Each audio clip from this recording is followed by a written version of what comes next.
Mothers day క్యాలెండర్లో ఒక్కొక్క రోజుకి ఒక్కొక్క ప్రత్యేకత ఉంది. మదర్స్ డే ఉంది, ఫాదర్స్ డే ఉంది, లవర్స్ డే ఉంది, ఇంకా ఏ డేలు ఉన్నాయి చెప్పండి. చిల్డ్రన్స్ డే ఉంది, ఇంకా ఇంకా ఏదో డే ఉందిలేండి. రకరకాల డేస్ ఉన్నాయి. వీటన్నిటి గురించి చెప్పుకోవడం మనకి సంఘం దేవుడు మనకి ఏదికి ఇవ్వలేదు, కానీ తల్లులకు మాత్రం దేవుడు బైబిల్లో స్పేస్ ఇచ్చాడు. స్త్రీలకి ప్రత్యేకత ఉంది. వీళ్ళు పోషించే పాత్ర చాలా ఉన్నతమైనది. అలాంటి ఉన్నతమైన పాత్రలో కొన్ని కుటుంబాలు మనకు కనబడతాయి. కేవలం స్త్రీలను గూర్చే మాట్లాడుకోవడం వర్తమానం అనిపించుకోదు, కానీ ఈరోజు స్త్రీలు కాదు, స్త్రీలతో పాటు కలిపిన కుటుంబం మనకు కనబడుతుంది. అక్కడ కనబడుతుంది 11వ అధ్యాయం 7వ వచనంలో పాత నిబంధనలో రాయబడిన కొన్ని వ్యక్తుల కుటుంబాలు క్రొత్త నిబంధనలో ప్రత్యేకంగా రాయబడ్డాయి. పాత నిబంధన కుటుంబాలని క్రొత్త నిబంధనలు ఎందుకు ప్రత్యేకపరుస్తున్నాడు? పాత నిబంధన కుటుంబాల గురించి క్రొత్త నిబంధనలు ఎందుకు రాస్తున్నాడు అంటే వాళ్ళు ఎంత ప్రత్యేకమైన వ్యక్తులు కాకపోతే పరిశుద్ధాత్మ మళ్ళీ క్రొత్త నిబంధనలో రాయిస్తాడు. నా మాటలు అర్థమవుతున్నాయి లేదు? పాత నిబంధనలు ఉన్న కొన్ని కుటుంబాలని, కొన్ని ఫ్యామిలీస్ని న్యూ టెస్టిమెంట్లో కూడా మళ్ళీ ఆ రికార్డ్స్ తెర మీద తెస్తున్నాడంటే వాళ్ళ ప్రత్యేకమైన కుటుంబం. ఆ కుటుంబంలో స్త్రీలు కానీ, ఆ కుటుంబంలో పురుషులు కానీ, ఆ కుటుంబంలోని యవ్వనస్తులు కానీ, ఆ కుటుంబంలో ఉన్న ప్రతి వ్యక్తులు ఒక ప్రత్యేకమైన జీవన శైలి కలిగిన వారు. పైగా ఎక్కడెక్కడో రాయలేదు, వీళ్ళ సందర్భాలు ఎక్కడ రాశాడంటే విశ్వాస వీరుల పట్టిక జాబితాలో ఈ పరిస్థితులు రాసుకొచ్చాడు. విశ్వాసుల వీరుల పట్టికలో ఈ పరిస్థితులు రాసుకొచ్చాడంటే చిన్న విషయాలు ఏం కాదు. వీని గురించి మనం చాలా కూలంకషంగా ఆలోచించవలసిన సందర్భాలు ఉన్నాయి. ఏమున్నాయి చూద్దాం ఒకసారి. 5వ వచనం మనం మళ్ళీ చూద్దాం. 7వ వచనం ఒకసారి చదవండి. విశ్వాసమును బట్టి నోవహు అదివరకు చూడని సంగతులను గూర్చి దేవుని చేత హెచ్చరింపబడి భయభక్తులు గలవాడే తన ఇంటి వారి రక్షణ కొరకు ఒక ఓడను సిద్ధము చేసింది. బాగా వినాలి. అంటే ఒక విచిత్రమైన సందర్భాన్ని తీసుకొస్తున్నాడు నోవహు కుటుంబాన్ని. మనకు ఎన్నోసార్లు తెలుసు నోవహు కుటుంబాన్ని గురించి. నోవహు కుటుంబానికి ఉన్న విశిష్టత ఏముంది? చాలా ఉంది. నోవహు కుటుంబానికి, ఆ కుటుంబానికి ఉన్న ప్రత్యేకత ఆ తరంలో ఏముంది? చాలా ప్రత్యేకత ఉంది. ఆ కుటుంబానికి ప్రత్యేకతే కాదు, ప్రత్యేకమైన పరిచర్య ఉంది. ప్రత్యేకమైన పరిచర్య కాదు, ఆ జనరేషన్లో ఎన్నో సవాళ్ళు, ఏ కుటుంబానికి లేని సవాళ్ళు ఆ కుటుంబానికి ఉన్నాయి. ఒకటి కాదు, రెండు కాదు. ఆ రోజుల్లో దేవుడు నోవహు కుటుంబాన్ని మూసేయడమే కాదు, బాగా వినాలి, తన చేత్తో నోవహు కుటుంబాన్ని మూసేయడమే కాదు, ఆ రోజుల్లో కాలాన్ని, ఆ రోజుల్లో పరిస్థితులను, కుటుంబాన్ని జలప్రలయంలో ముంచేసి మూసేశాడు. ఇలాంటి పరిస్థితుల మధ్య ఈ కుటుంబం ఏ పాత్ర పోషించిందంటే చాలా గంభీరమైన పాత్ర పోషించింది. అదేంటో మనకు అర్థం కావాలంటే ఒక్కసారి పూర్వకాలపు ఆ లేఖనాలని మనం టచ్ చేయాలి. మనకు సమయం అలా తక్కువ ఉంది కనుక నేను అవుట్లైన్స్ చెప్తాను, జాగ్రత్తగా వినండి. ఏం జరుగుతుందో ఆ రోజుల్లో ఒక్కసారి ఆదికాండం రండి. ఆదికాండము 6వ అధ్యాయం, అందరూ బైబిల్ చూడండి. ఆదికాండము 6వ అధ్యాయం బైబిల్ చూడండి. పక్కకు చూడదు, కళ్యాణ మండపానికి వచ్చినట్టు అటు ఇటు చూస్తున్నారు కొంతమంది. బైబిల్ మాత్రమే చూడండి. ఆదికాండము 6వ అధ్యాయం 8వ వచనం చూడండి. అయితే నోవహు యెహోవా దృష్టి యందు కృప నొందినవాడాయను. నోవహు వంశావళి ఇదే. నోవహు నీతిపరుడును తమ తరములో నిందారహితుడై ఉండెను. నోవహు దేవునితో కూడా నడిచినవాడు. ఆ ఒక్క మాట మీకు ఏం తెలియజేస్తుంది? ఎంటైర్ కల్చర్ తెర మీద తీసుకొస్తుంది చూడండి. అంటే ఆ సమకాలీన సమాజం ఎలా ఉందో చూడండి. నోవహు వంశావళి ఇదేనట చెబుతూ, నోవహు నీతిపరుడు తన తరములో నిందారహితుడై ఉండెను. 8వ వచనంలో ఆయన నిందారహితుడు మాత్రమే కాదు, 8వ వచనంలో నోవహు యెహోవా దృష్టికి కృప పొందాడట. నోవహు కుటుంబం లేదా నోవహు దేవుని కుటుంబం, దేవుని యొక్క కళ్ళ దృష్టికి లేదా కను దృష్టికి వీళ్ళంత మంచి కనబడుతుందంటే ఇంకా మిగిలిన వారు ఎవరు కనబడట్లేదంటే కనబడట్లేదు. ఏం జరుగుతుందా? ముందున్న అధ్యాయాలు మీరు చదవండి. ఏం జరుగుతుంది? ఒక పద్ధతి లేని వివాహాలు జరుగుతున్నాయి ఆ రోజుల్లో. అవిశ్వాసులు, విశ్వాసులు కలిసి వివాహాలు చేసుకున్నారు 6వ అధ్యాయంలో తెలుసుగా. దేవుని కుమారులు నరులు కుమార్తెలను చక్కని వారిని చూసి, అంటే దేవుని దృష్టికి అవి మంచి వివాహాలు కాదు. విశ్వాసినే పెళ్లి చేసుకోవాలి. గాడిదకే జంట కుదురుతుంది, గుర్రానికి గుర్రంతోనే తోడు కుదురుతుంది. వెలుగుకి చీకటికి సంబంధం ఉండదు. కానీ రివర్స్ జరుగుతుంది. ఏంటంటే దేవుని పిల్లలను చెప్పుకుంటున్న వారు లోక సంబంధమైన కయ్యేని సంతానంతో జతగట్టారట. ఈ వివాహాలు దేవుని దృష్టికి నచ్చలేదు. అక్కడితో ఆగిపోయారా? ఆ పై అధ్యాయాలకు వెళ్తే మనకు తెలుసు, ఓ గొప్పలు చెప్పుకుంటాడు వాడు కనబడతాడు మనకి. వాళ్ళ భార్యలు ఆదా శీల, పేర్లు బాగున్నాయని పెట్టుకోకండి, అలాదో టైపు. వాళ్ళతో గొప్పలు చెప్తున్నాడు. ఏమని గొప్పలు చెప్తున్నాడు అంటే, ఈరోజు నేను ఏం చేశాను తెలుసా, ఏం చేసావు అని అడిగితే వాళ్ళ భార్యకి లేదా వాళ్ళ భార్యకి చెప్తున్నాడు. ఏమని చెప్తున్నాడంటే, ఈరోజు ఒకడు నన్ను కొట్టాడు, నేను తిరిగి కొట్టేశాను అన్నాడు. ఒకడు నన్ను చంపాడు, మళ్ళీ నేను తిరిగి చంపేశాను. అంటే వాడు చేసిన తప్పుని ఎంత గొప్పగా చెప్పుకుంటున్నాడు చూడండి. నేరాలు గొప్పగా చెప్పుకుంటున్నారు, కొట్లాట్లు గొప్పగా చెప్పుకుంటున్నారు. ఇక మిగిలిన అధ్యాయం మీరు ముందుకెళ్ళి చూడండి. ఆ 4వ అధ్యాయంలో మత్తెక్కిపోయే సంగీతాలు పుట్టించారట. మత్తెక్కిపోయే సంగీతాలు పుట్టించారు, మైమరిసిపోయే బంధాలు ఏర్పరచుకున్నారు, ఒకరిని ఒకరు చంపుకునే పరిస్థితులు తెర మీదకి వచ్చింది. లగ్జరీ లైఫ్కి అలవాటు పడ్డారు, కొత్త కొత్త సిటీస్ ఫామ్ చేశారట. అంటే ముందు అధ్యాయాలు జరుగుతున్న చరిత్ర నేను చెప్తున్నాను. పట్టణాలు కట్టి పట్టణాలకు పేర్లు పెడుతున్నారు, సంగీతాలు పుట్టించి ఆ సంగీతాల ముసుగులో ఎంజాయ్ చేస్తున్నారు. ఇంకా కొట్లాట్లను కూడా గొప్పగా చెప్పుకుంటున్నారు. ఎంత వైలెన్స్ జరిగిస్తే అంత రాయల్టీ అన్న ఫీలింగ్లోకి ఆ రోజుల్లో వచ్చేసారు. ఇలాంటి పరిస్థితుల్లో సరిగ్గా ఇలాంటి టైంలో దేవుడు అన్నాడట, ఎవరి జీవితాలు బాగాలేని టైంలో ఒక్కరి జీవితం దేవుడికి నచ్చిందట. ఆ ఒక్కరి జీవితం ఎవరిదో మనకు తెలుసు, నోవహు కుటుంబాంది. నోవహు కుటుంబాంది ఆ ఒక్కడి జీవితాన్ని మాట్లాడుతున్నాడు. చూడండి ఏమని మాట్లాడుతున్నాడో ఒకసారి చదువుదాం. 8వ వచనం చదువుదాం ఒకసారి. అయితే నోవహు యెహోవా దృష్టికి కృప పొందినాడు. అయితే అన్నాడంటే దాని అర్థం ఏంటి? అంతకు ముందున్న పరిస్థితులు ఏమీ బాలేదు. బాల్యం నుంచి నరుల హృదయాలు బాలేదు, బాలురు బాలేదు, యవనస్తులు బాలేదు, ఒక్కరు బాలేదు. ఎవరు బాలేని టైంలో ఒక్కడ మాత్రం బాగున్నాడు, ఆయనే నోవహు. రెండో ప్రశ్న, నోవహు ఒక్కడే బాగున్నాడా? మర్చిపోద్దు, ఈరోజు స్పెషల్ డే ఉంది. ఏంటి చెప్పండి? మదర్ కూడా బాగుంది. మీరు బైబిల్ వ్యాఖ్యానాలు చదివితే, బైబిల్ నడిచిన విధానం చదివితే, అనేకులకు తల్లి అవ్వమ్మ అయితే, మళ్ళీ ప్రపంచం రెండవసారి పుట్టుకొస్తే మళ్ళీ ప్రపంచానికి రెండవ తల్లి ఎవరైనా ఉందంటే నోవహు భార్య. మర్చిపోద్దు. ప్రపంచానికి మొదటి తల్లి అవ్వమ్మ అయితే, ప్రపంచానికి రెండవ తల్లిలా మిగిలింది నోవహు భార్య మిగిలింది. రెండవది, ఇప్పుడు నీతిమంతుడైన వాడు ఒక్కడే, నోవహు ఒక్కడే లేడు. ఒకవేళ నీతిమంతుడైన ఆయన ఒక్కడైతే మిగిలిన 7గురిని ఆయన ఏదో కావాలని ఈయన యొక్క రికమెండేషన్ మీద రక్షించలేదు. అలాంటి పనులు దేవుడు చేయడు. ఒకరి రికమెండేషన్ వల్ల కుటుంబాన్ని కాపాడేస్తాడా? నాకు బేబీ పుట్టింది మదర్స్ డే నాడు ఇంకో మదర్ పుట్టింది నాకు. ఇప్పుడు నేనేదో జేమ్స్ గారు పెద్ద సేవ చేస్తున్నారని ఇప్పుడు నా భార్యకి రికమెండేషన్ ఇచ్చాడు, నా పిల్లలకి రికమెండేషన్ ఇచ్చాడు, నా లైఫ్ పార్ట్నర్కి రికమెండేషన్ తెచ్చే ముందు పెట్టాడు. వాళ్ళు కూడా గుర్తుపెట్టుకోండి, నా రికమెండేషన్ వాళ్ళకి పనిచేయదు. వాళ్ళకి వాళ్ళ నీతిని బట్టి లేదా వాళ్ళ విశ్వాసమును బట్టే దేవుడు వారిని ఎంపికలోకి తీసుకుంటాడు. ఇంకా రికార్డు మీకు అర్థం కావాలి అంటే ఒక్కసారి యెహెజ్కేలు గ్రంథం తీయండి. యెహెజ్కేలు గ్రంథం 14వ అధ్యాయం. యెహెజ్కేలు గ్రంథం 14వ అధ్యాయం. యెహెజ్కేలు గ్రంథం 14వ అధ్యాయం 14వ వచనం. యెహెజ్కేలు గ్రంథం 14వ అధ్యాయం 14వ వచనం చూడండి ఒకసారి.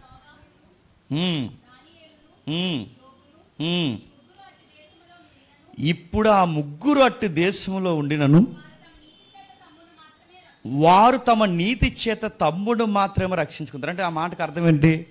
ఎవరి నీతిని బట్టి చెప్పండి, తమ్ముడు తాము రక్షించుకుంటారు. ఇప్పుడు నోవహు నీతిని బట్టి నోవహు భార్యను రక్షించలేడు, నోవహు నీతిని బట్టి నోవహు కుమారుల్ని రక్షించలేడు. ఎవరి నీతి వాళ్ళకంటే మీకు ఏమర్థమవుతుంది? ఎవరి ప్రార్థన వాళ్ళదే, ఎవరి భక్తి వాళ్ళదే, ఎవరి విశ్వాసం వాళ్ళదే, ఎవరి యొక్క తీరుతనులు, ఎవరి నీతి వాళ్ళదే. ఒకరిది ఒకరికి వర్తించదుగాక వర్తించదు. యేసుక్రీస్తుని పక్కన పెట్టండి. ఒకరిది ఒకరికి వర్తించదు. ఎందుకంటే నోవహు నీతిమంతుడు కాబట్టి తన భార్యని తన నీతిని బట్టి దేవుడు రక్షించే ప్రయత్నం చేయలేదు. చాలామంది పూర్వకాలం బైబిల్ నేర్చుకున్న కొత్తలో ఇలాంటి ప్రసంగాలు చెప్పేవారు. ఏమనంటే నోవహు ఒక్కడే నీతిమంతుడు కనుక మిగిలిన వారిని కూడా రక్షించాడు. అలా లేదు బైబిల్లో. నోవహును బట్టి అని లేదు, నోవహు ఉన్నాడు కాబట్టి అని లేదు. నోవహుతో పాటు 7 కూడా బాగున్నారు కాబట్టి రక్షించాడు. ఎప్పుడు గుర్తుపెట్టుకోండి, మన ఫ్యామిలీలో మనం బాగున్నంత మాత్రాన మన ఫ్యామిలీని అంతటిని దేవుడు దీవించాడు. అందులో ఒకరికే భక్తి ఉండొచ్చు, లేదా ఒకరికే బాగుండొచ్చు, లేదా ఒకరే దేవునికి దగ్గరగా ఉండొచ్చు. మరి మిగిలిన వాళ్ళ సంగతే? వీడిని బట్టి ఏదో ఒకటి చేద్దామని అనుకోడు. వాళ్ళ రక్షణ కూడా వాళ్ళకి సంబంధించింది. అందుకే మాట్లాడుతున్నాడు. నోవహు కుటుంబాన్ని జాగ్రత్తగా మనం అబ్జర్వ్ చేయగలిగితే నోవహు కుటుంబం చాలా చాలా దేవునికి దగ్గర అయిపోయిన కుటుంబం. చుట్టుపక్కల చుట్టాలు ఉన్నారు, చుట్టుపక్కల స్నేహితులు ఉన్నారు, చుట్టుపక్కల అనేక మంది మనుషులు ఉన్నారు. ఎవరితోనో ఆయన కాంటాక్ట్ అయ్యాడు లేదో నాకు తెలియదు, కానీ ఆయనకి దగ్గరకు ఉన్న ఫ్యామిలీ మెంబర్స్ 7 మెంబర్స్ ఉన్నారు చూసారా, ఆ 7తో మాత్రం ఆయన కాంటాక్ట్ అయ్యాడట. ఏ విషయంలో ఆయన కాంటాక్ట్ అయ్యాడు? దేవుడు ఒక విషయం చెప్పాడు. ఈ ప్రపంచాన్ని దేవుడు నేడో రేపో తీసేయాలనుకుంటున్నాడు. జలప్రలయం రప్పిస్తాడట. ఇదివరకు అలాంటి ప్రళయాలు జరిగాయో లేదో, ఎలా ఉంటాయో మనకు తెలియదు. అసలు ఇలాంటి సముద్రాలు పొంగిపోవడం, ఆకాశం వాకిళ్ళు ఇప్పబడడం, ఈ భూమి అంతా నిండిపోవడం, పర్వతాలు సైతం మునిగిపోవడం, ఇలాంటి జరుగుతుందని, ఒక ప్రమాదం పొంచుందని దేవుడు నాకు చెప్పాడు. నాకు చెప్పిన సంగతులు ఇగో మీ 7 చెప్తున్నాను. ఆయన చెబుతూ ఏమన్నాడంటే ఒక పెద్ద వాడ కట్టమన్నాడు. ఒక పెద్ద వాడ కట్టమన్నాడు. ఆ ప్రాజెక్ట్ మనం చేయాలనగానే అర్థం చేసుకుని ఆయన లాంటి వైరాగ్యం ఉన్నవారు కాబట్టి ఆ విషయాన్ని సీరియస్గా తీసుకున్నారు. కానీ ఒకవేళ వాళ్ళు అర్థం చేసుకునే అయితే ఏమంటారు చెప్పండి? ఇల్లు కట్టడమే చాలా కష్టం, అలాంటిది చెప్పండి ఏం కట్టాలట? మీరు కట్టండి అంటారా? పైగా అందులో ఎంతమంది లేడీస్ ఉన్నారు చెప్పాలి? 4 లేడీస్ ఉన్నారు. ఎంతమంది? క్షమించండి, 3 లేడీస్ ఉన్నారు. అందులో 3 లేడీస్ ఉంటే 3 బాయ్స్ ఉన్నారు. అంటే సగానికి సగం పైన లేడీస్ ఉన్నారు, సగానికి సగం బాయ్స్ ఉన్నారు. ఇప్పుడు వీళ్ళు హెల్ప్ తీసుకుంటే ఎవరి సహాయం తీసుకోవాలి? స్త్రీల సహాయం తీసుకోవాలి. ఈ స్త్రీల సహాయం తీసుకుంటే నోవహు భార్య. ఇప్పుడు ఎంతమంది కొడుకులు? 3 కొడుకులు. 4 క్షమించండి, ఈ ఆడలు కూడా అవుతులకు మనకు కన్ఫ్యూజ్. 4 ఉన్నారు, మళ్ళీ చెప్తున్నాను. ఇప్పుడు వాళ్ళ 4. ఇప్పుడు ఈ 4 సంగతి సేము, హాము, యాపేతు, ఈవిడితో కలిపితే 4. ఈ 4 భార్యలు అంటే 4 ఎవరైతే ఉన్నారో ఈ స్త్రీలను తీసుకొచ్చి ఈ స్త్రీలతో ఇప్పుడు వాళ్ళు మాట్లాడాలి. స్త్రీల మాట అంటారా? మిమ్మల్ని అడుగుతున్నాను. ఇల్లు కాదు దేవుడు వాడకట్టమన్నాడే మనల్ని అంటే ఏమంటారు చెప్పండి? ఏమంటారు? వాడకట్టడం ఏంటండి అని అడుగుతారు, అడగరా?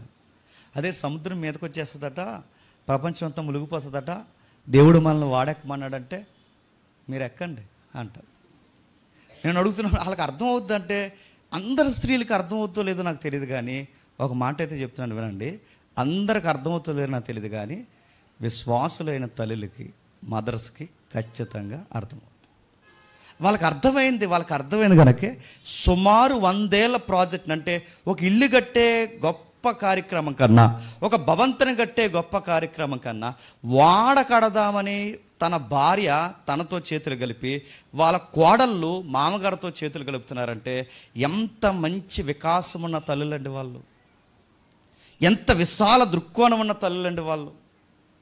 పైగా వాళ్ళకి ఎంతో చెప్పుకోలేని బాధలు వాళ్ళని వెంటాడుతున్నాయి. అప్పటికే 1 కాదు 2 కాదు, అప్పటికే చాలా బాధలు పడి ఉన్నారు. ఇప్పుడే కాస్తంత జీవితం బాగుందనుకునే సమయానికి ఈ పెద్ద ప్రాజెక్ట్ వచ్చి మీద పడింది. అంటే అప్పటి వరకు వాళ్ళ జీవితాలు బాగాలేదంటారు మీరంటే బాగాలేదు. ఏ విషయాల్లో బాగాలేదు? ఒక భార్య భర్తలు ఏ సంగతుల్లో అయితే బాధపడతారో ఆ సంగతుల్లోనే నోవహు భార్య బాధపడ్డారు.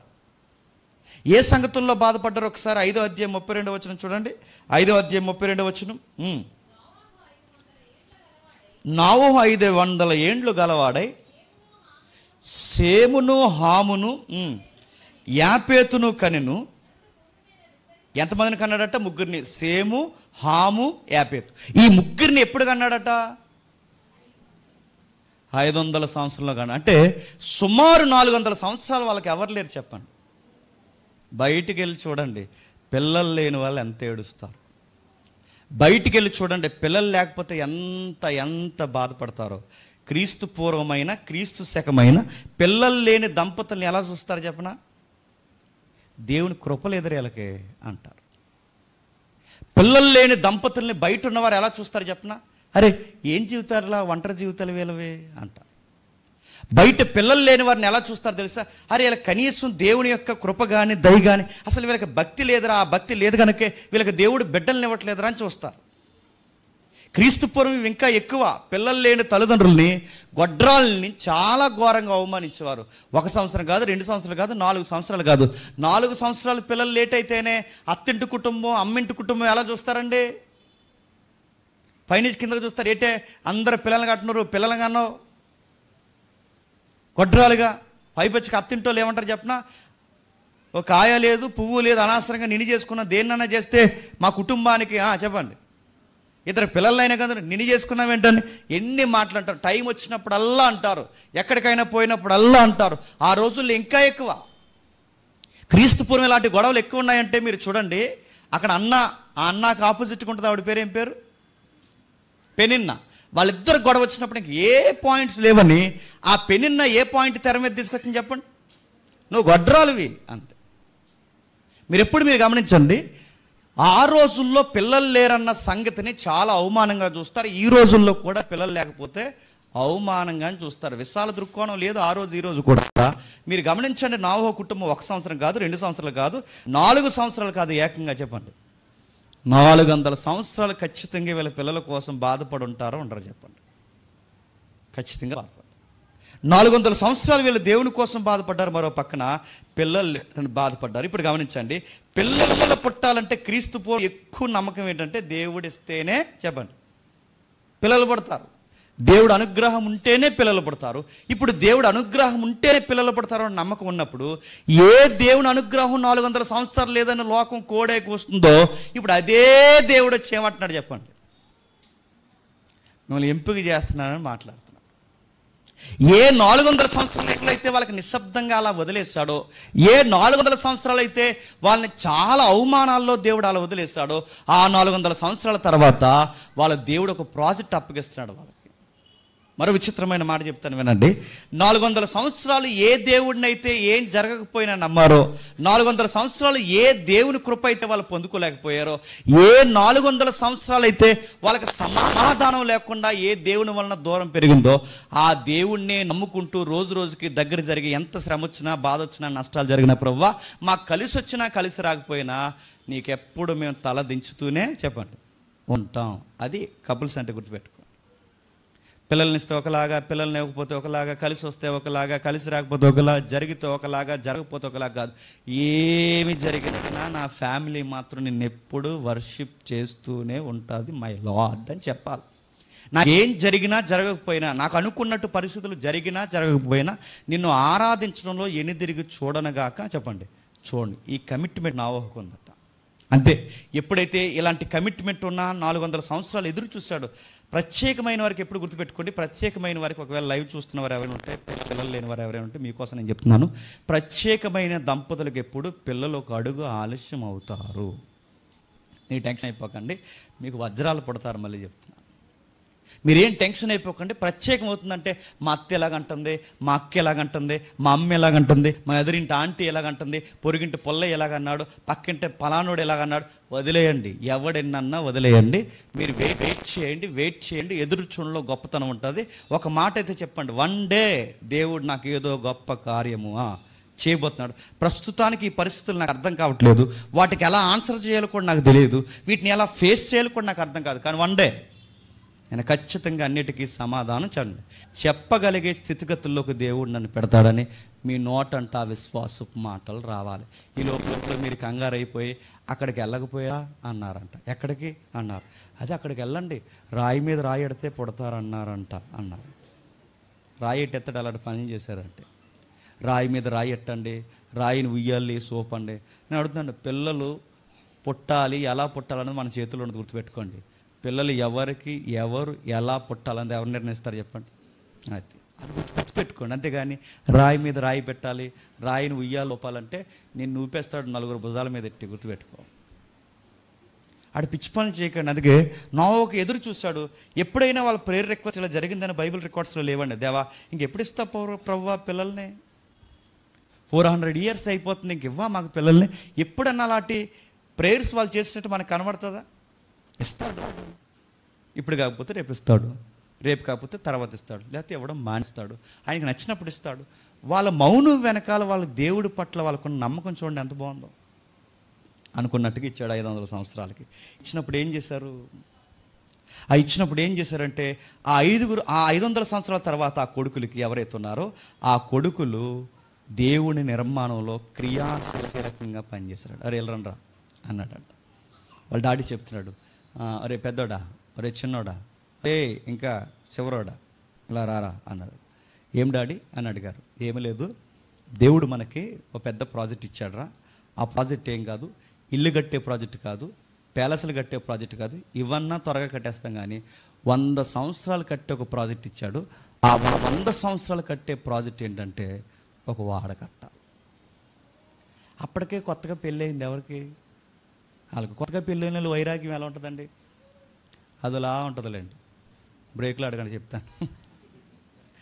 ఎలా ఉంటుంది? బీచ్లకు పోతారు, పార్కులకు పోతారు, రకరకాలు పోతారు, ఎన్నో విషయాలు ఉంటాయి. వాళ్ళకి ఆ టైంలో ఎంజాయ్మెంట్ ఎక్కువ ఉంటుంది, వాళ్ళకి దేవుని వైరాగ్యం తక్కువ ఉంటుంది. అలాంటి టైంలో మీరు చూడండి, అలాంటి టైంలో దేవుడు ప్రాజెక్ట్ని సీరియస్గా తీసుకుంటున్నారంటే ఈ అబ్బాయిలు. వాళ్ళ నాన్నగారు చెప్తున్నారు ఏమనంటే, మనం వాడ కట్టాలంటే, అలాగే డాడీ, దేవుని పని కన్నా సౌందర్యం మనకి ఇంకేముంది చెప్పండి?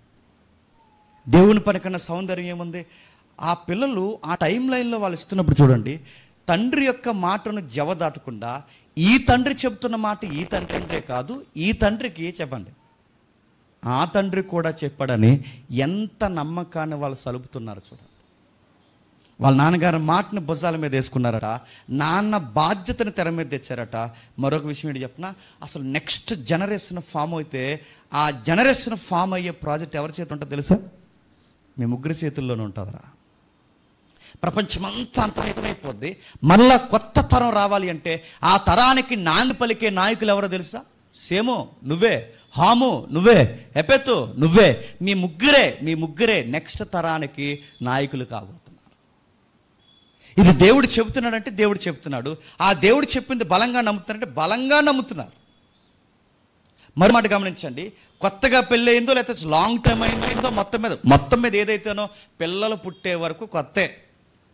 ఆ పిల్లలు పుట్టే వరకు వాళ్ళకి ముచ్చటే. ఆ పిల్లలు పుట్టే వరకు ఆ దంపతులకి ఎప్పుడు ఆ ప్రేమానురాగాలు వైరాగ్యం ఉంటూనే ఉంటుంది. మీరు గమనించండి, వీళ్ళిద్దరికి ఎవరైతే ఉన్నారో ఈ దంపతులు 3 జంటలు ఉన్నాయిగా, ఈ 3 జంటలు సేము హాము యాపెతు ఎదుగుతున్నారో ఈ 3 జంటలకి వీళ్ళకి పిల్లలు పుట్టలేదంట. ఎందుకు పిల్లలు పుట్టలేదంటే వీళ్ళకి పెద్ద ప్రాజెక్ట్ ఉంది. ఈ పిల్లలు పుట్టే ప్రాజెక్ట్ బాగా ఉండండి. ఇప్పుడు ఈ ప్రాజెక్టులో ఈ పిల్లలు పుడితే ఇప్పుడు ఏమవుతుంది చెప్పండి? కార్యక్రమం డిస్టర్బెన్స్ అవుతుంది. అందుకే ఇప్పుడు వీళ్ళ మీద కేంద్రీకం కాకుండా దేవుడు తీసుకున్న నిర్ణయం, జలప్రలయం వచ్చిపోయే వరకు, అంటే కొన్ని 100 సంవత్సరాలు మీరు గమనించండి, జలప్రలయం వచ్చిపోయే వరకు ఎవరికి బిడ్డలు చెప్తారు? సేమ్ హాము బిడ్డలకు పుట్టలేదు.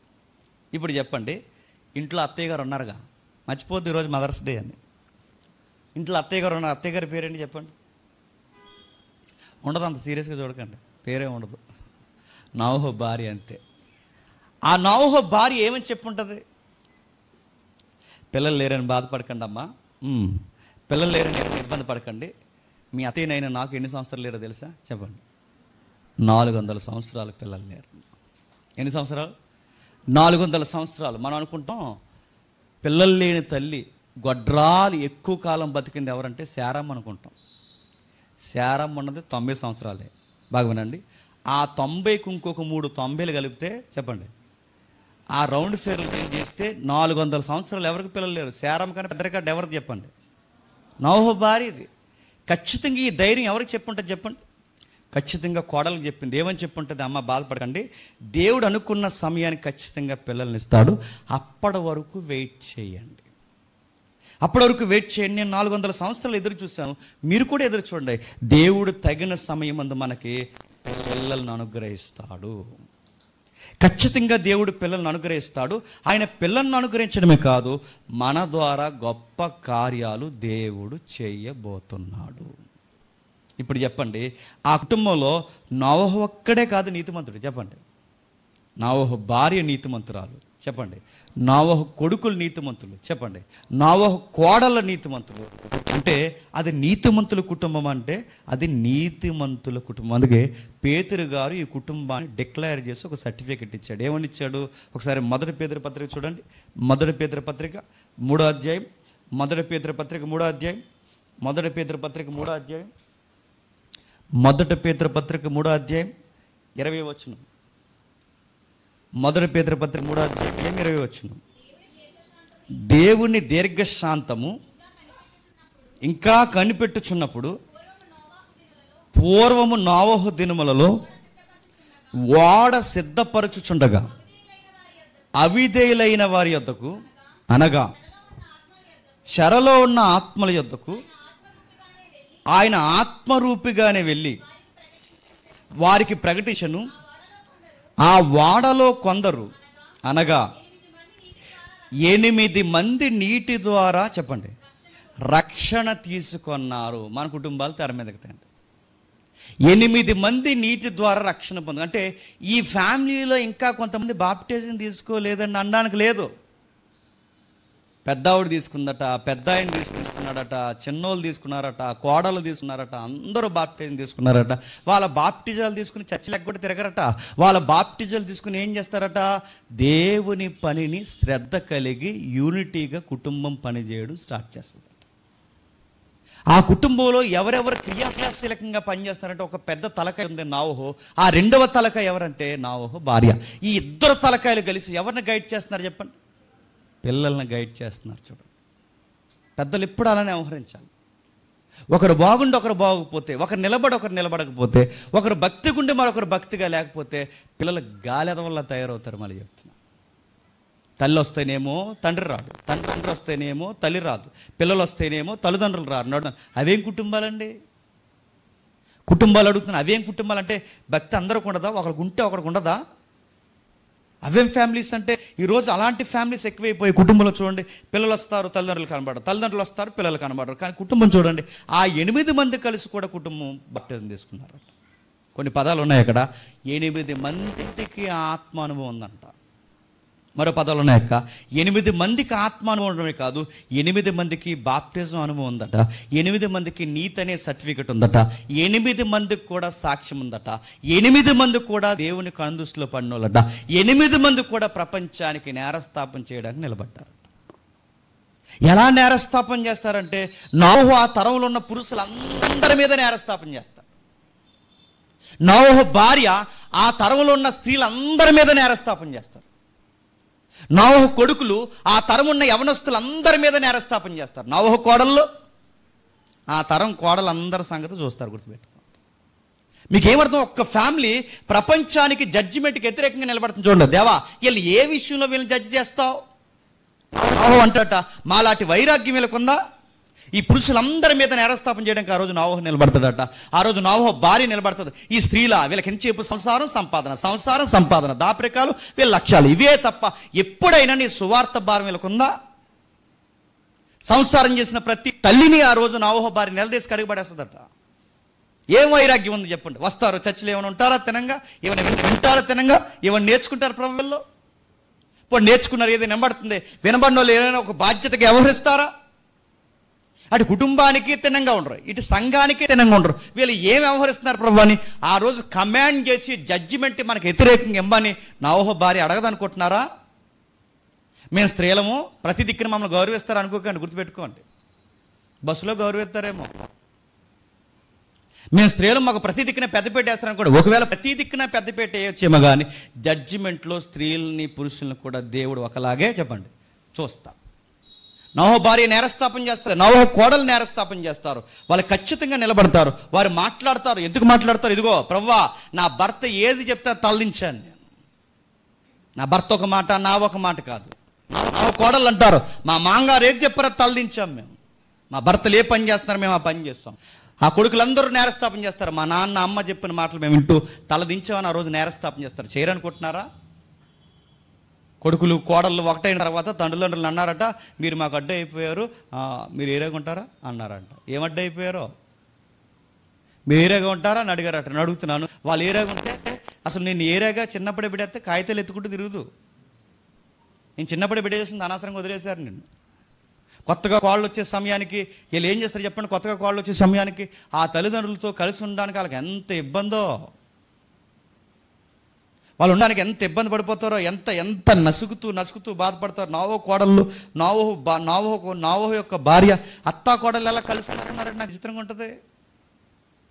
నడుతున్నాను, అత్తా కోళ్ళు కొట్టుకొని అత్తా కోళ్ళు ఎవరున్నారు చూపించండి, ఉంటారా? వందనాలు అత్తగారు అంటారు, పక్కెళ్ళి చచ్చిపోతున్నాను దీంతో అంటారా చెప్పండి. బాగున్నా తల్లి, భోంచేసేవే అని అడుగుతుంది వాళ్ళ అత్త వాళ్ళ కోడని. చేశాను అత్తయ్య గారు, మీరు అని ఎంత నైస్గా మాట్లాడుకుంటారు బయట. పక్కెళ్ళక అంటది కోడలు, ఏమని చెప్పినా చచ్చిపోతాను దీంతో పడలేక. ఆ కోడని చూసి అత్తగారు అంటది, ఏమని చెప్పినా పనికి మళ్ళీ అనవసరంగా చేసుకున్నాను దీన్ని. ఆ రోజు మా కొత్తగా కనబడింది, ఇంకా మంచి సంబంధాలు వద్దును మాకు, ఆ కూర వేసుకుపోయావా అంటారట. ఇలాంటి దరిద్రాలు అన్నీ ఉంటాయి ఫ్యామిలీస్లో. అడుగుతున్నాను, మదర్స్ డే అనగానే ఫేస్బుక్లో కామెంట్ పెట్టేసి హ్యాపీ మదర్స్ డే అని ఎవరైతే కొడుకులో చెప్పాడు కాదు, నీ భార్య మీ అమ్మ కలిసి ఉండే వైరాగ్యం నువ్వు చూడగలుగుతున్నావా? మళ్ళీ అడుగుతున్నాను నేను ఒక మాట, నీ భార్యని మీ అమ్మ ఎవరైతే ఉన్నారో కూతురులాగా చూడగలదా? కానీ అలాంటి అమ్మకు చెప్తావు నువ్వేమని చెప్పండి, హ్యాపీ మదర్స్ డే అమ్మ అని. అడుగుతున్నాను, నీ భార్య ఎవరైతే ఉందో ఆ భార్య ఎవరైతే నీ తల్లి ఉందో నీ తల్లిని వాళ్ళ అమ్మలాగా ఫీల్ అవ్వగలదా? అలా డోలు చెప్తావు నువ్వేమని చెప్పండి. మళ్ళీ వాళ్ళు తిరగబడిపోతారు, ఎందుకు వచ్చిన గొడవ. మీరు ఎక్కడ చూడండి వాళ్ళ వైరాగ్యం చూస్తుంటే విచిత్రంగా అనిపిస్తుంది, ఎక్కడ చూడండి వాళ్ళు నిలబడిన విధానం చూస్తుంటే మనకు చాలా చాలా విచిత్రంగా అనిపిస్తుంది. పైగా వాళ్ళ ప్రకటనట, బాగా వినండి, వాళ్ళ ప్రకటనట ఇప్పుడు కొత్తగా వాడకట్టమని, ఇప్పుడు కొత్తగా జలప్రలయం వస్తుందని చెప్పిన ప్రాజెక్ట్ ఏం కాదట. అంటే ఇప్పుడు జలప్రలయం జరగబోతుంది, ప్రమాదం జరగబోతుందని ఇప్పుడు కొత్తగా చెబుతున్నది ఏం కాదంట. సుమారు 2-3 తరాల నుంచి చెబుతూనే ఉన్నాడు దేవుడు. ఏ 2-3 తరాల నుంచి చెప్తున్నాడు? ఆనోకు తరంలో చెప్పాడు, మెతూసల తరంలో చెప్పాడు, లెమేకు తరంలో చెప్పాడు. ఎన్ని తరాలు? సుమారు 3 తరాల నుంచి ప్రమాదం రాబోతుంది అని చెప్పాడు. జలప్రలయం వస్తుందని నోహు ఒక్కడికే కాదు, చెప్పండి, నోహు ఒక్కడికే కాదు, 3 తరాల ముందు నుంచి చెప్తున్నాడట. ఈరోజు మనం కూడా చెప్తుంటాం కదండి, మన పెద్దలు చెప్పారు ఏమని? రాకడ వస్తుందని. మన ముందు వాళ్ళు చెప్పారు ఏమని? రాకడ వస్తుందని. అంతకుముందున్న వాళ్ళు చెప్పారు ఏమని? రాకడ వస్తుందని. అలా చెబుతారని రోజుకి మనం ఎలా అలవాటు అయిపోయాం? అలాగే చెప్తారులే. మన పెద్దవాళ్ళు చెప్పారు ఏమని? రాకడ వస్తుందని. తర్వాత వాళ్ళు చెప్పారు రాకడ వస్తుందని. మన ముందున్న వాళ్ళు చెప్పారు రాకడ వస్తుందని. ఇప్పుడు మనం అడుగుతున్నాం, ఇప్పుడు నేను రాకడ ప్రసంగం చెప్తాం, మీకు ఏమనిపిస్తుంది చెప్పండి? చాలా కాలం నుంచి చెప్తున్నారు రాకడ వస్తుందని. వస్తుంది, బట్ ఇప్పుడు కాదు. వస్తుంది కానీ ఇప్పుడు కాదు. ఇలాంటి నిర్లక్ష్యం ఉంటుందా ఉండదా? కానీ వాళ్ళకి లేదంట. వాళ్ళకి ఎందుకు ఆ నిర్లక్ష్యం లేదంటే వాళ్ళు చాలా బలంగా నమ్ముతున్నారు. ఆనోకు కాలంలో చెప్పాడు జలప్రలయం వస్తుందని, మెతూసల కాలంలో కొనసాగించాడు జలప్రలయం వస్తుందని, మెతూసల దగ్గర నుంచి కొనసాగించాడు లెమేకు వరకు జలప్రలయం వస్తుందని. ఇది వస్తుందని వాళ్ళ పితరుల కాలం నేను తెలుసట. వాళ్ళకి తెలుసన్న సంగతి మనకెలా తెలుసు అంటే, ఆ యోధ చెప్తాడుగా, 7వ వాడైన ఆనోకు మొదలుకొని ఈ ప్రమాదాన్ని గురించి ఆ ఆనోకు అందరికన్నా ముందుగా ప్రవచనం చెప్పాడట. జలప్రలయం వస్తుందో, జలప్రలయం వస్తుందో, జలప్రలయం వస్తుందని. అంటే నోహు ఒక్కడే కాదు, ఆ తరంలో ఉన్న ప్రతి ఒక్కరూ ఆ కుటుంబం ముందే ప్రకటన చేసుకుంటూ వచ్చారట. జలప్రలయం వస్తుంది, జలప్రలయం వస్తుంది, జలప్రలయం వస్తుందని చెప్పుకుంటూ జలప్రలయం వస్తుందని అలా చెప్పుకుంటూ ఆనోకు చచ్చిపోయాడు. అదే ఎత్తివేయబడ్డాడు. జలప్రలయం వస్తుంది, జలప్రలయం వస్తుందని జలప్రలయం కొంచెం దినాల ముందు మెతూసల వెళ్ళిపోయాడు. జలప్రలయం వస్తుంది, జలప్రలయం వస్తుందని చెబుతూ లెమేకు వెళ్ళిపోయాడు. జలప్రలయం వస్తుందని వీళ్ళందరూ చెప్పుకుంటూ వెళ్ళిపోయారు. ఇప్పుడు అదే సువార్త మళ్ళీ ఇప్పుడు ఎవరు చెప్తున్నారు చెప్పండి? నోహు కుటుంబం చెప్పాలి. ఇప్పుడు నమ్మడానికి వాళ్ళకి ఆధారం ఏముంది? ఆ రోజుల్లో వాళ్ళు నమ్మడానికి వాళ్ళకి ఆధారాలు ఏమున్నాయి? వాళ్ళ కళ్ళ ముందు కొన్ని ఆధారాలు ఉన్నాయి. ఏం ఆధారాలు ఉన్నాయంటే, అప్పటికి ఏదైనా తోట ఇంకా ఉందా లేదా? వాళ్ళ కళ్ళ ముందు అప్పటికి ఏదైనా తోట ఉంది. జలప్రలయం వచ్చి వెళ్ళిపోయే వరకు ఏదైనా తోట పోద్దా? ఏదైనా తోట ఇంకా ఉంది. వాళ్ళ కళ్ళ ముందు ఏదైనా తోటే కాదు, వాళ్ళ కళ్ళ ముందు గొప్ప సాక్ష్యం ఉంది. సాక్ష్యం ఏంటి చెప్పినా, వాళ్ళ పితరుడు ఏ వార్త, ఇప్పుడు మేము ఏ సువార్త అయితే చెప్తున్నామో ఈ సువార్త చెబుతుండగానే ఒక రికార్డు ఉంది వాళ్ళ కళ్ళ ముందు. ఇదే సువార్త చెబుతుండగా మా పితరుడైన ఆనోకు చెప్పండి చూస్తుండగా ఎత్తివేయబడ్డాడు.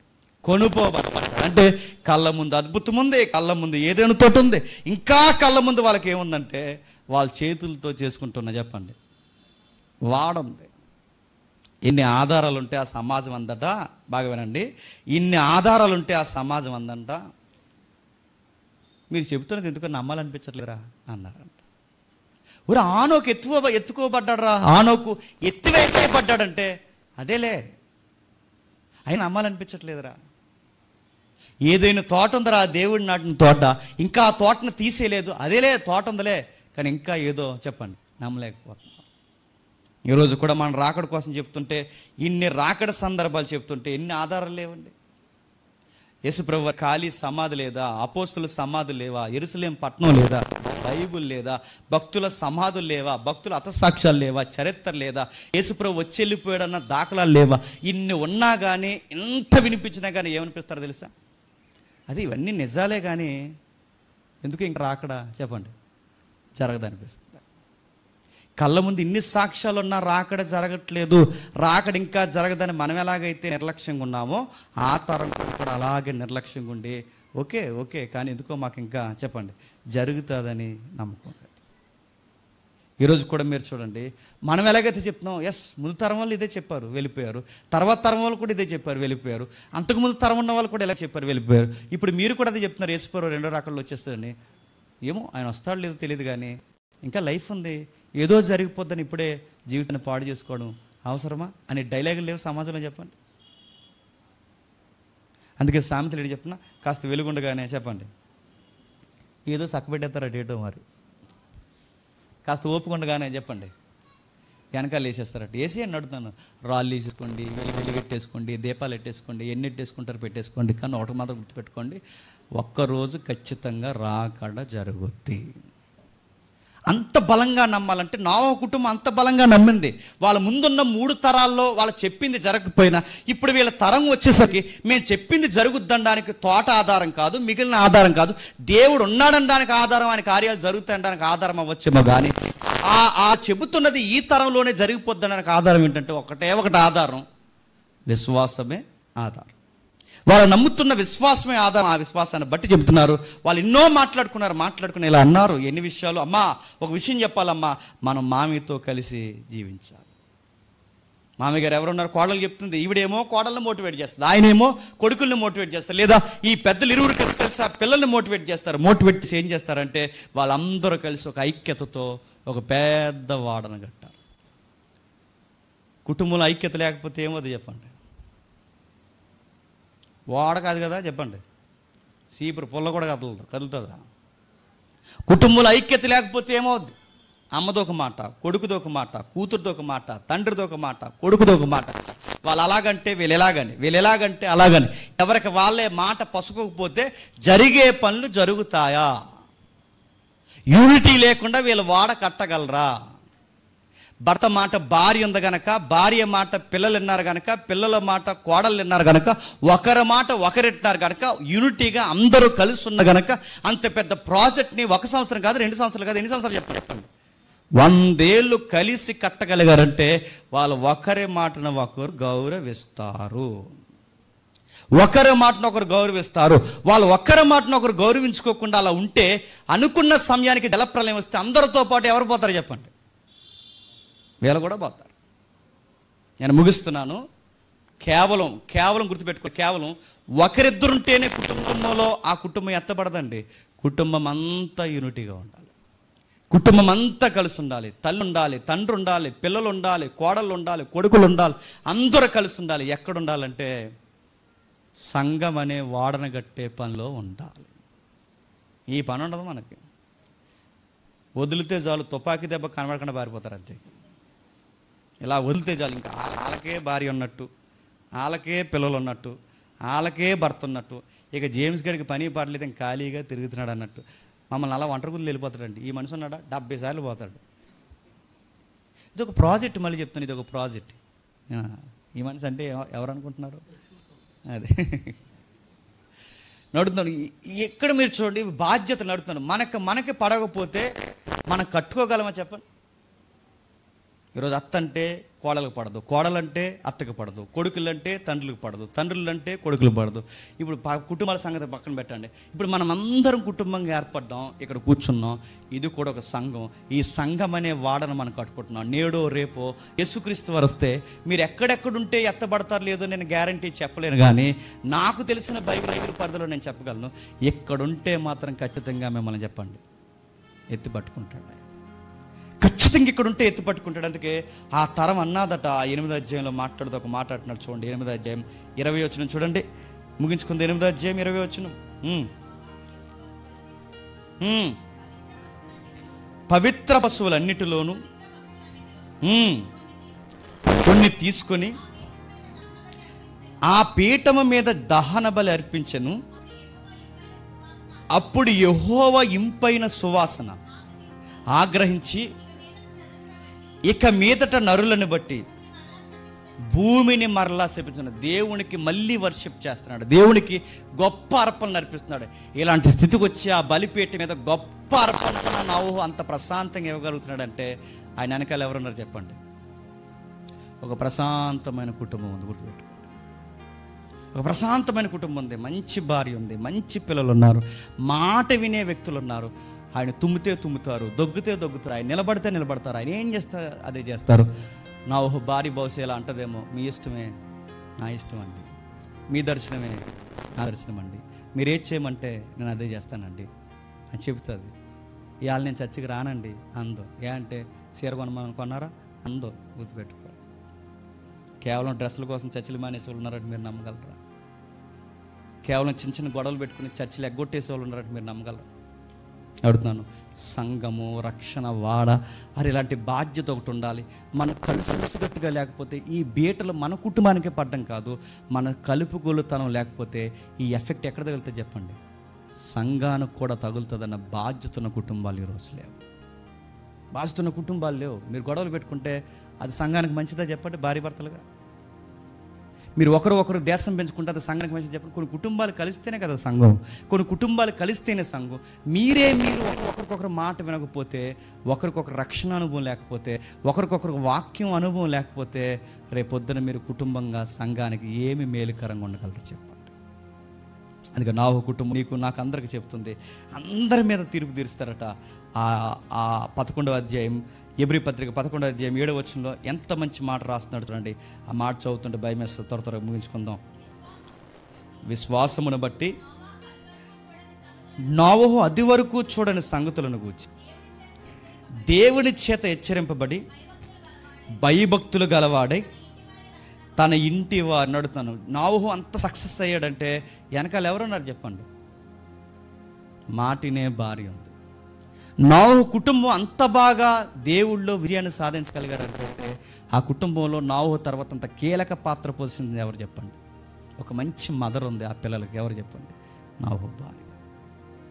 ఆవిడంత క్రియాశీలకంగా లేకపోతే దేవుని కార్యక్రమాలు జరగవంటే జరగవు, ఖచ్చితంగా జరగవు. ఎందుకంటే మీరు గమనించండి, లోతు బాగున్నాడు, లోతు భార్య కలిసి వచ్చిందా? ఆ ఇద్దరు పిల్లల్ని తీసుకెళ్ళి పోరంబోకు పనులు చేయించింది. లోతు బాగున్నాడు, లోతు భార్య కలిసి రాకపోయేసరికి లోతు కుటుంబం ఏమైపోయింది? నవ్వులు పాలైపోయింది, దిక్కులేని కుటుంబం అయిపోయింది.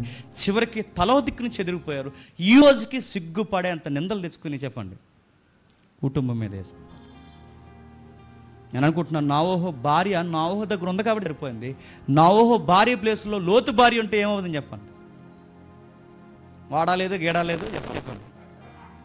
తర్వాత చూద్దాం. పిల్లలు పెళ్ళిడికి వచ్చేసారు, వాళ్ళకి ఇంకా పిల్లలు పుట్టలేదు, ముందు ఆ గొడవ చూడండి. మీకు అన్ని వాళ్ళలో ప్రాజెక్టులు అందా అవకాశం ఉంది. ఎందుకంటే ఆ మనిషి చెప్పిన మాట వింటదా? చెప్పిన మాట ఎందుకంటే అదో రకమైన పొగర ఆ మనిషికి. నువ్వు ఎన్ని తిరిగి చూడొద్దంటే చెప్పండి, చూస్తే ఏమవుద్దట అన్నట్టు చూస్తుందట. అదో వంకర మనిషి, అదో రకం అడుగుతాను. నోవహు దగ్గర ఇంత సక్సెస్ మనం చూడగలిగామంటే ఆయన నవ్వుతే నవ్వుతుంది, ఆయన ఏడిస్తే ఏడుస్తుంది, ఆయన దిగేలుగుంటే దిగేలుగుంటుంది, ఆయన సంతోషంగా ఉంటే సంతోషంగా ఉంటుంది. ఆయన సంతోషాన్ని ఎప్పుడు కోరుకోవడానికి, తన లైఫ్ని పెట్టుబడిగా పెట్టడానికి ఏమాత్రం వెనకడదు. 400 సంవత్సరాలు ఎప్పుడు కూడా నాకు తెలిసి బుర్ర ఉండదు. ఏంటి ఇంకా పిల్లలు పుట్టట్లేదు ఏంటండి? ఎప్పుడైనా బుర్ర తిన్నదా? కానీ బైబిల్లో ఆవిడ బుర్ర తినేసింది తెలుసా? ఆ యాకోబు గారి భార్య. అందుకే ఆవిడ పేరు ఏం పేరు? రాహేల్, పిల్లల్ని ఇస్తావా చచ్చిపోమంటావా, పిల్లల్ని ఇస్తావా చచ్చిపోమంటావా, ఎవడన్నా ఉంటా అందరూ చచ్చిపో అందరు. మొన్న ఒక వీడియో చూసాను నేను, ఆ వీడియో చూసిన బలైన వచ్చింది నాకు. ఈసారి గొడవలు అన్నప్పుడు అలా అనిపిస్తుంది. ఆ వీడియోలో ఏమంటారంటే ఒకడు వచ్చి బెదిరిస్తాడు, వాళ్ళ వైఫ్ని పట్టుకుని ఇలా పీక మీద కత్తెట్టి వాళ్ళ వైఫ్ని పట్టుకుని అక్కడ ఉంటాడు. వాళ్ళ వైఫ్ని పట్టుకుంటాడు విలన్ వచ్చి, ఏదో డాక్యుమెంటరీ, హాలీవుడ్ డాక్యుమెంటరీ. అక్కడ ఉంటాడు.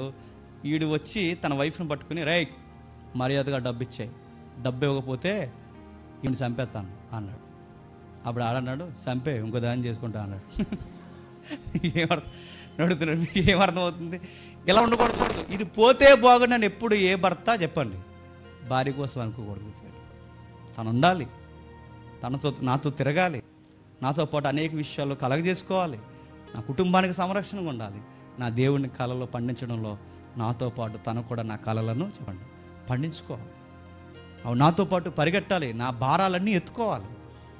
నా ప్రతి పరిస్థితుల్లో మీరు నవ్వుతే నవ్వుతాను, ఏడుస్తే ఏడుస్తాను, మీరు ఎలా ఉంటే అలా ఉంటానని చెప్పే చక్కటి తల్లులు కావాలి స్త్రీలలో. అలాంటి తల్లి క్రియాశీలకంగా పనిచేస్తుంది కాబట్టే తన ఇంటి వారి రక్షణ కొరకు ఏం కట్టున్నాడు చెప్పండి? ఎల్ఎల్సి పాలసీ కట్టడం లేదు అక్కడ. తన ఇంటి వారి రక్షణ కొరకు లైఫ్ ఇన్సూరెన్స్ తయారు చేశాడు, పెద్దది, పోతే 50 లక్షలు వస్తాయట, అది కట్టలేదు అక్కడ. తన ఇంటి వారి రక్షణ కొరకు ఏం ప్లాన్ చేశాడు చెప్పండి? హెల్త్ కార్డులు తీసుకోలేదు, ఏమైనా బ్యాంకింగ్ డిపాజిట్లో ఫిక్స్డ్ డిపాజిట్ లేదు. ఒకవేళ ఉంటే వేస్తాడు లేదో నాకు తెలియదు, కానీ మరి ఏం కేర్ తీసుకున్నారో ఇంటి పట్ల అంటే, డబ్బున్నా లేకపోయినా, పేరున్నా లేకపోయినా, నా ఇంటి వారికి సేఫెస్ట్ ప్లేస్ ఏదైనా ఉంది అంటే వాళ్ళకి రక్షణ జీవితం ఉందా లేదా, అది మాత్రం చాలా సీరియస్గా తీసుకున్నాడు. వాక్యం వింటున్నావా అని అడుగుతాడు, నేర్చుకుంటున్నావా అని అడుగుతాడు, ప్రేయర్ చేసుకున్నావా భోజనం చేస్తున్నప్పుడు అడుగుతాడు, ప్రతీదీ కేర్ తీసుకుంటాడు. ఆవిడ కూడా అడుగుతుంది, ఏమండి ఈరోజు ఎందుకు బిజీగా ఉన్నారులో ఉంది, ప్రేయర్ చేసుకున్నారా అని అడుగుతాడు. కానీ కొంతమంది అలా ఉన్నారా, ఇవాళ ప్రార్థన మానేద్దాం అన్నారంట. అంటే ఫంక్షన్ జరుగుతుంది కదా అన్నారట. అడుగుతున్నాను, ఇలాంటి దంపతులను చూస్తుంటే చెక్కిపోద్దని నాకు మళ్ళీ చెప్తున్నాను. దేవుడు దేవుడు దేవుడు, ఆయన హల్లెలూయా అంటే నువ్వు హల్లెలూయా అనాలి, ఆమెను అనకూడదు, గుర్తుపెట్టుకో. ఆమెనంటే నువ్వు ఆమెను అనాలి. ఇలాంటి మదర్స్ స్త్రీలలో ఎక్కడైతే ఉంటారో ఆ ఫ్యామిలీలు భలే ఉంటాయండి. దేవుడు అంటున్నాను, ఇలాంటి ఆవిడ వెనకాల ఒక ఆవిడ ఉంటే, ఒక ఆవిడ చాలండి, వెనకాల ఒక ఆవిడ ఉంటే, మళ్ళీ చెప్తున్నాను, ఆ వెనకాల అలాంటి తల్లులు ఒకరుంటే దేవుడు 100 ఏళ్ళ ప్రాజెక్ట్ కాదు 1000 ఏళ్ళ ప్రాజెక్ట్ అప్పగించిన చెప్పండి సక్సెస్ఫుల్గా చేయలేమా? 1000 ఏళ్ళ ప్రాజెక్ట్ అయినా మనకు ఆయుష్నిచ్చి, మనకు 1000 ఏళ్ళ ఆయుష్నిచ్చారే, జేమ్స్ నిన్ను ఇది చేయమంటున్నారు అంటే 1000 ఏళ్ళ ప్రాజెక్ట్ ఇచ్చినా ఖచ్చితంగా చేయగలిగినందుకు నాకు సపోర్ట్ ఉంది వెనకాల. నాకు బాధపడితే నన్ను వాదాచే సపోర్ట్ ఉంది, నేను ఏడిస్తే నాతో ఏడ్చే సపోర్ట్ ఉంది, నాకుంది. ఇలాంటి తల్లులు కావాలి, ఇలాంటి తల్లులు కావాలి, ఇలాంటి తల్లులు తెర మీదకి రావాలి. కేవలం మదర్స్ డే నాడు కేవలం తల్లులందరికీ ఒక ట్యాగ్ ఇచ్చి సపోర్ట్ ఇచ్చడమే కాదు. మదర్స్ డే అంటే నేనేంటి చెప్తున్నా, బెస్ట్ మదర్స్ డే ఏదన్నా ఉంది అంటే దేవుని కొరకు మీరు ఏ రోజైతే నూతనంగా జన్మిస్తారో ఆ రోజే మీ లైఫ్లో మంచి తల్లుల రోజు గుర్తుపెట్టుకో.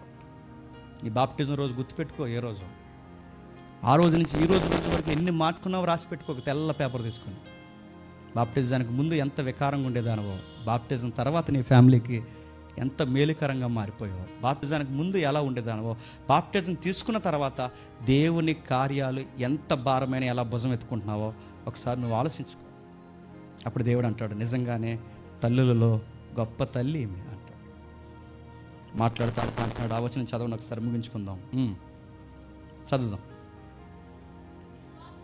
విశ్వాసమును బట్టి దేవుని చేత హెచ్చరింపబడి భయభక్తులు గలవాడై తన ఇంటి వారి రక్షణ కొరకు ఒక ఓడను సిద్ధం చేశాను, అందువలన అతను లోకం మీద చెప్పండి నేరస్థాపన చేసిన. ఏం చేస్తాడట? అందువలన అతడు లోకం మీద నేరస్థాపన చేయును. గమనించండి, నోహు ఒక్కడే నేరస్థాపన చేస్తాడా?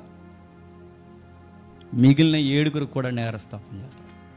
ఎవరెవరు ఎలా నేరస్థాపన చేస్తారు? పురుషులందరి మీద నోహు నేరస్థాపన చేస్తాడు. యవనస్తులందరి మీద తన కొడుకులు నేరస్థాపన చేస్తారు. భార్యలందరి మీద నోహు భార్య నేరస్థాపన చేస్తుంది. కోడళ్ళందరి మీద చెప్పండి కోడలు నేరస్థాపన చేస్తారు. ఏమని నేరస్థాపన చేస్తారు చెప్పండి? వీళ్ళకి చర్చ్ ఉండదు, సేవ ఉండదు, భారం ఉండదు, రాజ్యం అనే ఒక లెగసీ ఉండదు. వీళ్ళ దేవుని కార్యాలు ఈ పరిచర్యలో పరిగెట్టాలన్న ఒక బాధ్యతతో కూడిన విశ్వాసం ఉండదని ఖచ్చితంగా ఆ రోజు మన మొఖాల మీద చేయబెట్టి ఈ మనిషే సంఘానికి వస్తుంది కానీ ఈ మనిషే అని ఖచ్చితంగా ఆ రోజు చెప్పండి. నేరస్థాపన నోవహు భార్య చేస్తుంది, నోవహు కొడుకులు చేస్తారు, నోవహు కోడలు చేస్తారు. ఏమని నేరస్థాపన చేస్తారు? 100 ఏళ్ళు నీ ప్రాజెక్ట్ మేము నమ్మకంగా చేశాం ప్రభువా. వీళ్ళ లింగు అని వీళ్ళు బతికేది 60 సంవత్సరాలు. ఈ 60 సంవత్సరాలు అప్పుడే సగ జీవితాలు అయిపోయి ఇక 30 ఏళ్ళు కూడా తినంగా ఉండలేకపోతున్నారు ప్రభువా. వీళ్ళు ఏం చేశారని నిత్యత్వాన్ని ఇస్తానంట ప్రభువా. వీళ్ళకి ఏం అర్హత ఉందని నిత్యత్వాన్ని ఇస్తానంట ప్రభావ. సంఘానికి వచ్చారంటే 70 గొడవలు ఎట్టుకుని పోతారు వీళ్ళ కుటుంబాలతో. సంఘానికి వచ్చారంటే ఒక్కరిని తీసుకొద్దామన్న బాధ్యత ఉండదు వీళ్ళకి. సంఘానికి వచ్చిన తర్వాత వాళ్ళ కుటుంబాన్ని ఎంత బాగా కట్టుకుంటారనే సంఘానికి కూడా మనం అంత బాగా కట్టాలని ఒక బాధ్యత ఈ కుటుంబానికి లేనప్పుడు వీళ్ళకి ఏం అర్హత ఉందని నువ్వు నిత్యత్వాన్ని ఇస్తావు ప్రభువా? ఒక సేవలో కలగజేసుకుంటారా? ఒక సభల్లో కలగజేసుకుంటారా? ఒక శుభవార్తలో కలగజేసుకుంటారా? ఎక్కడుంటారు ప్రభు వీళ్ళు? ఖచ్చితంగా అడుగుతారట. ఆ రోజు అడుగుతారు ఖచ్చితంగా. వాళ్ళు అడిగి మన మీద జలప్రలయానికి ముందు ఆ తరం మీద ఎలాగైతే నేరస్థాపన చేశారో రేపు రెండవ రాకడ ప్రళయాలు వస్తే మళ్ళీ ఆ ప్రళయంలోకి ఇలాంటి కుటుంబాలన్నీ తెర మీదకి వచ్చి అంటాయట, వీళ్ళెవ్వరు నిత్యత్వానికి రావద్దు ప్రభువా, మా మొర ఆలకించని మన మీద నేరస్థాపన చేస్తారట. ఆ ప్రకటన చదవండి. ఇంటికి వెళ్ళిన తర్వాత వధింపబడిన వారి ఆత్మలట మన కోసం అట ప్రార్థన చేస్తున్నాయట. అంటే ముందుగా చనిపోయిన వాళ్ళందరూ ప్రార్థన చేస్తున్నారట. ఏమని? చూసావా ప్రభువా, ఆ పనికి మనల్ని చూసావా, మజ్జిగ తాగేసి మరీ ఊగేస్తున్నాడు చూసేవాడిని. ఈ ప్రసంగాలు మీరు వింటున్నారు లేదో నాకు తెలియదు కానీ నాకు తెలియదు కానీ ముల్లోకాలలో ఏవైతే అదృశ్య ఆత్మలుగా ఉన్నాయో వాళ్ళందరూ మనం ఏం మాట్లాడుకుంటున్నామో దేవదూతతో చెప్పండి తొంగి చూస్తాయట. భూమి మీద ఏం జరుగుతుందో నీతిమంతులు అనీతిమంతులు కూడా ఏం జరుగుతుందో ఎప్పటికప్పుడు కరెంట్ అఫైర్ చెప్పండి అక్కడికి వెళుతూనే ఉంటుందంట. సత్యం చెబుతారు ప్రభువా, వినరు. వస్తారు ప్రభువా, ఎక్కించుకోరు. ఎన్నోసార్లు బల్లలు గుద్ది చొక్కాలు చింపుకునేలా ప్రసంగాలు చెప్తారు ప్రభువా, ఏది చేయరు ప్రభువా అని ఆ రోజు ఖచ్చితంగా ఈ కుటుంబాలు మన మీద నేరస్థాపన చేస్తాయట. నేను ముగిస్తున్నాను. మంచి భర్త ఉన్నాడు, మంచి భార్య నోవహు ఉంది, మంచి కొడుకులు ఉన్నారు, మంచి కోడళ్ళు ఉన్నారు. వీళ్ళందరూ ఒకే మాట మీద ఉన్నారు కనుకే ఈరోజు ఈ ప్రపంచం చెప్పండి అలా బతుకుంది. ఆ రోజు ఆ కుటుంబం స్టాండింగ్ తీసుకోకపోతే నువ్వు ఉంటావా? నేను ఉంటానా? అసలు నువ్వు నేను అంటే అసలు ఈ స్థలం ఉంటుందా? అసలు కాకినాడ అనే పేరేట అసలు భూమి ఉంటుందా? ఆ రోజు వాళ్ళు ఆ స్టాండింగ్ తీసుకోకపోతే ఒకసారి ఊహించండి ప్రపంచం ఎలా రన్ అవుతుందో ఒకసారి ఊహించండి. ఒకసారి మీరు గుర్తుపట్టండి. అసలు నోవహు కుటుంబం స్టాండింగ్ తీసుకోకపోతే నాగరికతని ఎలా చదువుకుందామో ఏమో ఊహించడానికి ఊహలు లేవు. ఏమైపోదుమో. ఒక్క కుటుంబం స్టాండింగ్ తీసుకుంటే ప్రపంచాన్ని కాపాడారు. ఎన్ని కుటుంబాలు ఉన్నాయి. మన ప్రపంచాన్ని కాపాడొద్దు కానీ చెప్పండి మన ఈదుల్ని కాపాడదాం, మన ఊరిని కాపాడదాం. పోనీ అన్నీ వదిలేయండి.